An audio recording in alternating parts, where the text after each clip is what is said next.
आज खूप उशीर झाला. तसे ती बाई रोज 8:30 वाजेपर्यंत येते.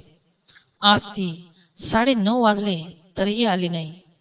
ती आल्याशिवाय दुकान बंदही करता येणार नाही. तिला तसे वचन जे दिले होते. तिचे नाव काय होते? इतके दिवस मी तिचे नावही विचारले नाही. या सगळ्या गोष्टी रमेशच्या मनात चालू होत्या. काही दिवसांपूर्वीच त्यांनी ही डेअरी सुरू केली होती. त्यांचे दुकान फार मोठे नव्हते, ज्यात तो दूध आणि इतर दुधाचे पदार्थ ठेवत असे. उद्घाटनाच्या दिवशीच त्यांच्या दुकानात पहिली ग्राहक म्हणून एक महिला आली. तिच्या हातात एक लहान पण खूप गोंडस बाळ होतं. तिने दुधाची बाटली घेतली आणि रमेशला म्हणाली, भाऊ, माझ्याकडे आता फक्त 10 रुपये आहेत. बाकीचे उद्या दिले तर चालेल का? रमेशने एकदा तिच्याकडे पाहिले. बिचारी गरीब होती. गळ्यात मंगळसूत्र नाही, कपाळावर कुंकू नाही. रमेशने अंदाज लावला, कदाचित त्या गरीब महिलेचा नवरा मेला असावा. जुनी मळलेली साडी अनेक ठिकाणी फाटलेली होती. कपाळावरून घामाचे थेंब ओघळत होते. मग त्याची नजर त्या निरागस मुलाकडे गेली, ज्याच्या गोऱ्या चेहऱ्यावर एक निरागस हास्य होते आणि नुकतेच आलेले 2 दात त्या हास्यात भर घालत होते. रमेश त्या बाईकडे बघून म्हणाला, काही हरकत नाही ताई, तू मला नंतर पैसे दे. मोठ्या समाधानाने बाईने रमेशकडे बघितले आणि म्हणाली, भाऊ, मी उद्या पैसे नक्की देईन. त्या दुसऱ्या गल्लीत जवळच एक छोटेसे घर आहे, तिथे मी राहते. रमेश हसत हसत म्हणाला, काही हरकत नाही ताई, उद्या पैसे नसले तरी चालेल, तुमच्याकडे असेल तर द्या. त्यानंतर महिला तेथून निघून गेली. दुसऱ्या दिवशी महिला पैसे घेऊन डेअरीत आली आणि पैसे रमेशला देऊ लागली. रमेशने पैसे घेण्यास नकार दिला आणि म्हणाला, नाही ताई, मी हे पैसे घेऊ शकत नाही, कारण काल तू माझी बोहणी केली होतीस आणि काल मला 2000 रुपये नफा झाला. तू माझ्यासाठी खूप भाग्यवान आहेस, म्हणून मी हे पैसे घेऊ शकत नाही. रमेश म्हणाला तशी ती बाई खूप खुश झाली, कारण इतक्या वर्षानंतर पहिल्यांदाच कोणीतरी तिला लकी म्हटलं होतं. नाहीतर नवऱ्याच्या मृत्यूनंतर सासऱ्याने तिला अशुभ म्हणत घराबाहेर काढलं होतं. भाऊ, रात्री किती वाजेपर्यंत हे दुकान उघडे ठेवता? महिलेने रमेशला विचारले. मी रात्री 8 वाजता बंद करतो ताई, रमेश म्हणाला. रमेशचे उत्तर ऐकून महिलेचा चेहरा उदास झाला. रमेशला हे समजायला वेळ लागला नाही. त्याने विचारले, काही प्रॉब्लेम आहे का ताई? मी माझ्या मुलाच्या आणि माझ्या 2 वेळच्या पोट पाण्यासाठी सफाई कामगार म्हणून काम करते. हे सर्व काम करून रात्री 8:30 वाजता घरी परतता येते. तोपर्यंत आजूबाजूची सर्व दुकाने बंद होतात आणि असहाय्यतेपोटी मला माझ्या मुलाला उपाशी पोटी झोपावे लागते. तो बोलू शकत नाही ना, त्याचाच गैरफायदा घेते. असं म्हणत त्या महिलेचा गळा भरून आला. त्या महिलेचे बोलणे ऐकून रमेशला खूप वाईट वाटले. मग तो म्हणाला, ताई, काळजी करू नकोस. दुधाची बाटली दिल्याशिवाय हे दुकान बंद होणार नाही. पण माझी एक अट आहे. अश्रू पुसत त्या महिलेने रमेशकडे बघून विचारलं, काय अट आहे? रमेश म्हणाला, तू मला दुधाचे पैसे देणार नाहीस. हे ऐकून त्या महिलेचे डोळे पुन्हा पाणवले. पण यावेळी अश्रू दुःखाचे नव्हते, तर आनंदाचे होते.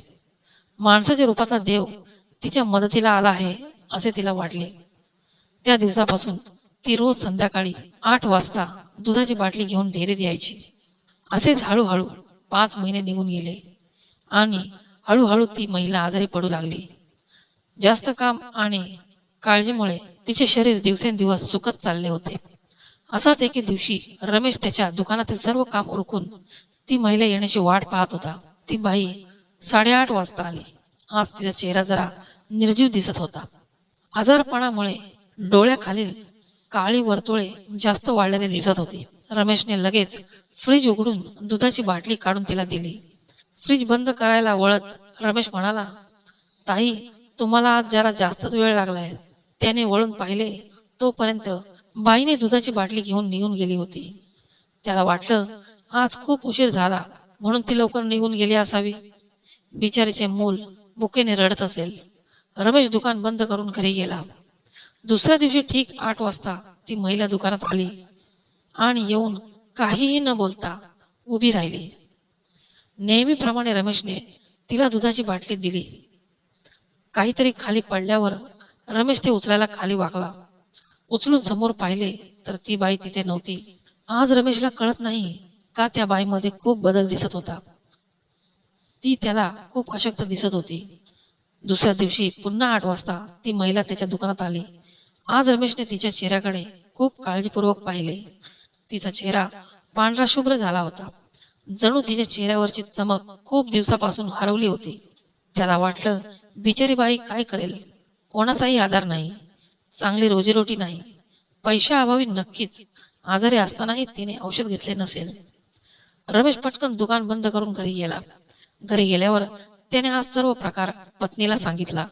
त्याची बायकोही त्याच्यासारखी चांगल्या स्वभावाची होती. त्या बाईची अवस्था पाहून तिलाही वाईट वाटले. ती रमेशला म्हणाली, उद्या आपण त्या बाईच्या घरी जाऊन तिला चांगल्या डॉक्टरकडे दाखवू. रमेशला त्याच्या बायकोने ऐकल्याचा अभिमान वाटत होता, कारण तिचे विचारही त्याच्यासारख्या इतरांप्रती दानशूर होते. दुसऱ्या दिवशी सकाळी दोघेही त्या महिलेच्या घरी जाण्यासाठी निघाले. रमेशला तिचा पत्ता बरोबर आठवला. त्या छोट्याशा गल्लीत पोहोचले तर आजूबाजूला एक छोटंसं घर होतं, ज्याच्या आजूबाजूला दूरवर कुणाचंच घर नव्हतं. जसे जसे ते त्या घराकडे जात होते तसे तसे तिकडे दुर्गंधी वाढू लागली होती. दोघेही त्या घरात पोचले आणि दार ठोठावताच दरवाजा उघडला आणि दुर्गंधी असहायपणे वाढली. तरीही दोघांनीही नाकाला कपडा घातला आणि त्या अंधाऱ्या घरात प्रवेश केला, जिथे लहान मुलाच्या खेळण्याचा आवाज येत होता. रमेशला कसा तरी स्विच सापडला आणि घराची लाईट लावली आणि दोघांनी जे दृश्य पाहिले ते पाहून त्यांचे डोळे विस्फारले. त्या खोलीत त्या निरागस मुलाची आई मृतावस्थेत पडली होती. तिच्याकडे पाहून असे वाटले की तिने 3-4 दिवसांपूर्वीच तिचा जीव सोडला होता, कारण हळूहळू तिचे शरीर सडायला लागले होते. त्या निर्जीव देहाचे डोळे बघून वाटता ते रडून सुकून गेल्यासारखं वाटत होतं. निर्जीव असूनही त्या बाईचे दोन्ही डोळे फक्त आपल्या मुलाकडेच पाहत होते. त्याचे मुलंही आईच्या डोळ्यात बघून खेळत होते, जणू त्याची आई आपल्याशी खेळत आहे आणि त्याचे सर्व लक्ष तिच्याकडेच होते. जवळ दुधाच्या 3-4 रिकाम्या बाटल्या पडल्या होत्या. हे दृश्य पाहून रमेश आणि त्याची पत्नी दोघेही चक्रावून गेले. दोघांचेही भान सुटले. रमेशला अजूनही विश्वास बसत नव्हता की मेलेली आई आपल्या मुलासाठी त्याच्याकडून दूध घेऊन जात होती. रमेश आणि त्याच्या पत्नीने त्या महिलेवर विधिवत अंत्यसंस्कार केले आणि रमेशने ते मूल आपल्या पत्नीच्या हातात ठेवले. त्यांनी त्या मुलालाही मोठ्या प्रेमाने घेतले आणि दोघांनीही ते मूल दत्तक घेतले. त्या मुलाची आई आजही त्यांच्या सोबत आहे आणि त्याच्यावर लक्ष ठेवून आहे, हे रमेशला आयुष्यभर वाटत राहिले. मित्रांनो, तुम्हाला आजची कथा कशी वाटली? जर तुम्हाला अशा भावनिक कथा आवडत असतील तर तुम्ही आमच्या चॅनेलला लाईक, शेअर आणि सबस्क्राईब करू शकता.